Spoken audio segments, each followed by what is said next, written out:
ഇടയ്ക്കൊക്കെ ഞാൻ ആലോചിച്ചിട്ടുണ്ട് ഇതെന്താ ഇത്രയ്ക്ക് പറയാനുള്ളതെന്ന്. പക്ഷെ സംഗതി ഗംഭീരവാ. അതിൽ തൊട്ട് കളിക്കുമ്പോഴല്ലേ മുത്തശ്ശി ഞങ്ങൾ അങ്ങ് ഇറങ്ങിക്കോളാം ഇവരൊക്കെ പറയുന്നേ.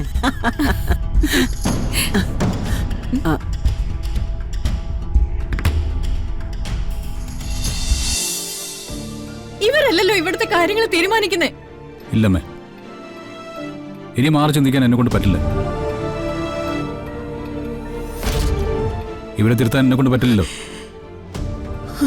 ഏത് തെരുവിലേക്ക് പോയാലും എന്റെ മുത്തശ്ശിക്കൊപ്പം ഞാനുണ്ടാവും.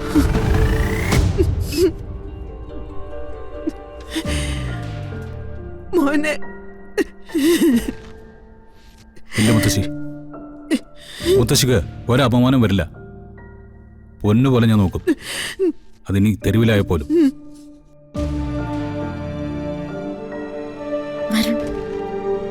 അങ്ങനെയാണ് തീരുമാനമെങ്കിൽ മുത്തശ്ശിയും വരണം മാത്രമായിട്ട് ഇവിടെ നിറങ്ങില്ല. ഞാനും വരണം നിങ്ങളുടെ കൂടെ.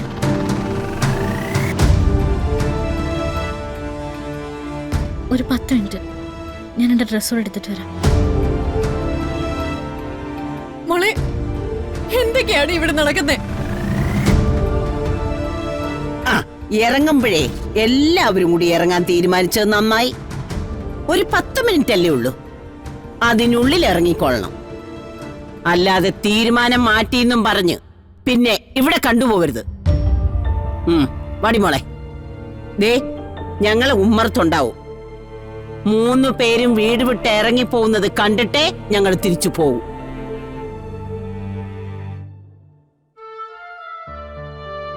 വടി.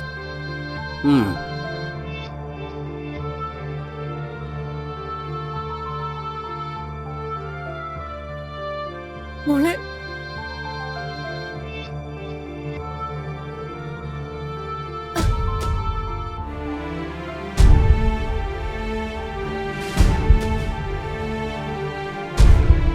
ജയഭാരതമ്മേ.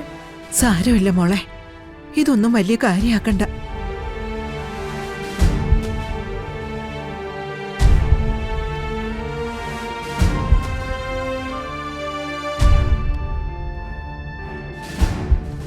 മോളെ, അവര് വരുന്നത് കണ്ടപ്പോഴാ ഞാൻ നിന്നെ ഫോൺ ചെയ്തത്. അവരെന്തെങ്കിലും അപകടം ഉണ്ടാക്കുമെന്ന് ഭയന്നിട്ടാ. നീ വന്ന മുത്തശ്ശിയും പ്രിയങ്കയും എങ്ങനെയും പറഞ്ഞു വിടാന്ന് ഞാൻ കരുതിയത്. അതിനു മുമ്പ് വരണം മുത്തശ്ശി ഇറങ്ങുന്നു, അതിന്റെ കൂടെ നീയും. എന്ത് ചെയ്യാനമ്മേ? വരുണോടും മുത്തശ്ശിയോടും നീയൊന്നും സംസാരിക്കും മോളെ. ഇവിടുന്ന് ഇറങ്ങിയിട്ട് അവരെങ്ങോട്ട് പോവാനാ? ഇവിടെ അപമാനിക്കപ്പെട്ടതിനേക്കാൾ എത്ര കൂടുതലായിരിക്കും തെരുവിൽ അവരെ അനുഭവിക്കേണ്ടി വരിക. അതൊന്ന് അവരെ പറഞ്ഞ് മനസ്സിലാക്കി കൂടെ നിനക്ക്? അമ്മേ, സുകുമാരി മുത്തശ്ശിയും പ്രിയങ്കയും കണിമംഗലത്തെ മഹാറാണി കണിമംഗലത്തെ മഹാറാണി എന്നൊക്കെ പറഞ്ഞ് മുത്തശ്ശിയെ കളിയാക്കാറുണ്ടായിരുന്നല്ലേ? പക്ഷെ ഒരർത്ഥത്തിൽ അത് സത്യം അമ്മേ. മുത്തശ്ശി അവിടുത്തെ മഹാറാണി തന്നെയായിരുന്നു. മുത്തശ്ശിക്കൊരു ചെറിയ വേദന ഉണ്ടായാൽ പോലും വരുണത് സഹിക്കില്ല. മുത്തശ്ശി ഇങ്ങനെ നാണം കിടുന്ന സ്ഥലത്ത് വരുണ നിൽക്കില്ല. അതൊക്കെ എനിക്ക് വ്യക്തമായിട്ട് അറിയാം. പിന്നെ ഞാനെന്ത് പറയാനാ? അച്ഛൻ പോലും സ്ഥലത്തില്ല. അച്ഛൻ തിരിച്ചു വരട്ടെ എന്തെങ്കിലും കരുതിക്കൂടെ നിനക്ക്? അച്ഛൻ വരുമ്പോ അമ്മ നടന്ന കാര്യങ്ങളൊക്കെ പറഞ്ഞാൽ മതി.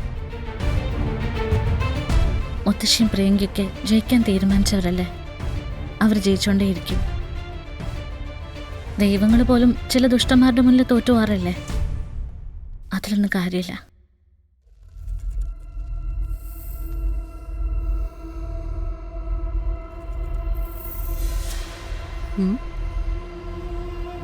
അവരിറങ്ങുമല്ലോ അല്ലേ മുത്തശ്ശി? ഇനി കോടാലി വെച്ചത് അഭിമാനത്തിന്റെ കടക്കലല്ലേ, എന്തായാലും ഇറങ്ങും, അതിലൊരു സംശയവും വേണ്ട. ഹോ, ആ കാഴ്ച ഒന്ന് കണ്ടിട്ട് തിരിച്ചുപോയി സുഖമായിട്ട് കിടന്നുറങ്ങണം. അതെ, ഇവിടുന്ന് ഇറങ്ങിയ മാത്രം പോരാ, ഏത് തെരുവിലേക്കാണോ പോകുന്നത് അതിന്റെ പിന്നാലെ പോണം.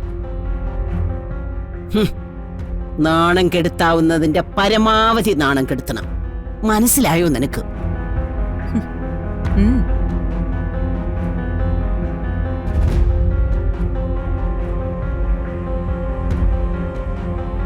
മോനെ, മുത്തശ്ശിയെ കണിമംഗലത്ത് തന്നെ കൊണ്ടാക്കിയാ മതി. എന്തായാലും മുത്തശ്ശി അവിടെ തന്നെ കഴിയേണ്ടതല്ലേ? പരമേശ്വരനും പത്മിനിയും പെട്ടെന്ന് തന്നെ തിരിച്ചെത്തുമല്ലോ. ഞാൻ കാരണം നിങ്ങൾ രണ്ടുപേരും ഇവിടെ നിന്ന് ഇറങ്ങേണ്ടി വരുന്നത് എന്നെ കൊണ്ട് സഹിക്കാൻ പറ്റില്ല മോനെ. മുത്തശ്ശിക്ക് നിൽക്കാൻ അധികാരമില്ലാത്തൊരു സ്ഥലത്ത് ഞാൻ നിൽക്കുന്നു തോന്നുന്നുണ്ടോ മുത്തശ്ശിക്ക്?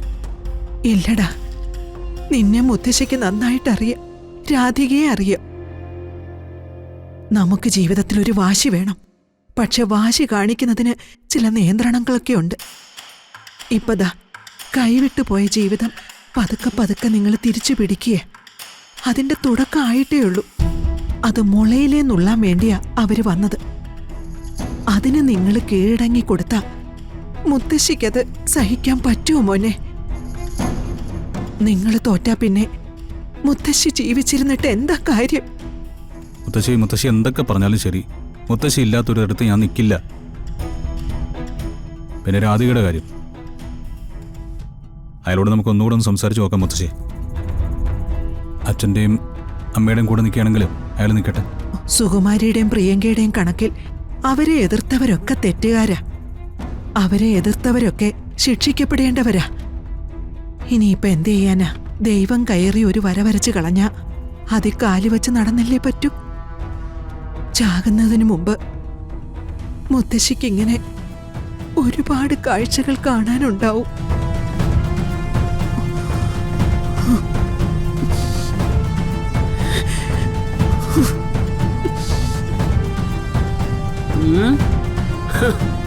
ഒരു വെടിക്ക് 2 പക്ഷിന്ന് പറഞ്ഞു കേട്ടിട്ടുണ്ട്.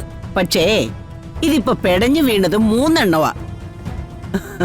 കണിമംഗലം ജയഭാരതിയെ പുറത്താക്കണമെന്ന തീരുമാനവുമായി നമ്മൾ വന്നു. ഇറങ്ങില്ല എന്ന് വിചാരിച്ച വരുണും ഇറങ്ങി. മരിച്ചാലും ആറ്റുവാശ്ശേരിയിലായിരിക്കുമെന്ന രാധികയും ഇറങ്ങി. ലാഭമല്ലേടി മോളെ? എന്റെ മുത്തശ്ശി, സത്യം പറയണമല്ലോ, ഈ വലിയ വലിയ കുടുംബക്കാരുടെ അഭിമാനം എന്ന് പറയുമ്പോ ഇടയ്ക്കൊക്കെ ഞാൻ ആലോചിച്ചിട്ടുണ്ട് ഇതെന്താ ഇത്രയ്ക്ക് പറയാനുള്ളതെന്ന്. പക്ഷെ സംഗതി ഗംഭീരവാ. അതിൽ തൊട്ട് കളിക്കുമ്പോഴല്ലേ മുത്തശ്ശി ഞങ്ങൾ അങ്ങ് ഇറങ്ങിക്കോളാന്ന് ഇവരൊക്കെ പറയുന്നേ.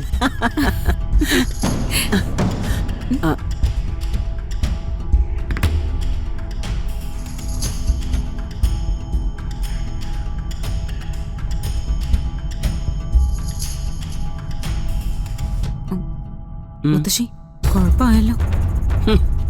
എന്തു കുഴപ്പം? ഇനിയിപ്പൊ ദേവൻ വിചാരിച്ചാലും അവന്റെ തീരുമാനത്തിൽ മാറ്റമൊന്നും വരാൻ പോകുന്നില്ല. നീ ധൈര്യമായിട്ട് നിൽക്കും മോളെ.